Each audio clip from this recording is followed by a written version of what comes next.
مولانا عبد المومن،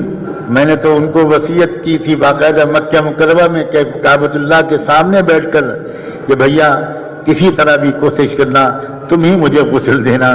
تم ہی مجھے کفن نماز پڑھانا اگر زکریا بھائی نماز پڑھانے کے حال میں نہ ہوں، اور تم ہی قبر میں اتار دینا۔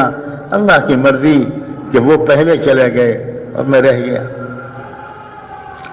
مولانا عبد المومن جب حضرت جی کے پاس پہنچے اور میں نے ان کا پہلے سے تعارف کرایا تھا، جب پہنچے میں نے تعارف کرایا تو اس کے بعد 2-3-4 دن کی صحبت کے بعد فرمایا حضرت نے مجھ سے تنہائی میں بڑا قیمتی تحفہ لایا، بڑا قیمتی تحفہ لایا۔ یہ ایک صاحب دل اور صاحب نظر کی گواہی ہے، مصلحت اللہ کی کہ جانا مجھے پہلے تھا۔ میں نے تو ان کو وصیت کی تھی باقاعدہ مکہ مکرمہ میں کعبۃ اللہ کے سامنے بیٹھ کر